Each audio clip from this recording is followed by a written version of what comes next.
አላችሁ፣ እንኳን ደስ አላችሁ። አዲስ መረጃ ይዤላችሁ መጥቻለሁኝ። አብርሽ ወደ ሄርሜላ ሊመለስ ነው። በጣም በቅርብ ሰዓት ነው ተብሏል። እንግዲህ እኛም እልል እልል እልል እያለን በዚሁ አጋጣሚ አቤላ ነው የለቀቀው። ሰላም ጤና ይስጥልኝ ውዶች፣ እንዴት አመሻችሁ? ደህና ናችሁ ወይ? ሰላም ናችሁ ወይ? አለሁኝ። በነገራችን ላይ የደስታዬ ነው ብዛት መሰለኝ ውሃ ጠጥቼ ጥጥጥጥጥ ነው ያደረኩት። የሚገርማችሁ ስንት ሀይላንድ ጨረስኩ መሰላችሁ? ዛሬ ወደ 4 ሊትር ጨርሻለሁ። ወደ አሁን 5ኛ ሊትር ጀምሬያለሁ። ምን ትለኛላችሁ? በነገራችን ላይ እጠጣለሁ ግን ሽንት ቤት የለም፣ ባዶ ነኝ። ለማንኛውም አዲስ ነገር ይዤላችሁ መጥቻለሁኝ። እሱም ምንድን ነው ብላችሁ ከጠየቃችሁኝ አቤላና ማርቲ በሰሩት ቪዲዮ ላይ አንዳንድ አስተያየት ልስጥበት።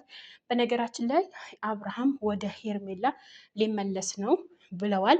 አንደኛ፣ ሁለተኛ ነገር ደግሞ አብርሃም ጤነኛ የሚሆንበት መንገድ እኔ እጅ ላይ ነው። በቅርብ ሰዓት ደግሞ በዚህ ሰሞን አብርሃም ወደ ራሱ ተመልሶ ወደ ሄርሜላ ይመለሳል። ትንሽ ሰዓት፣ ትንሽ ደቂቃ፣ ትንሽ ሰከንድ ጠብቁ ብለዋል ማለት ነው። እኛም ደግሞ እንጠብቃለን።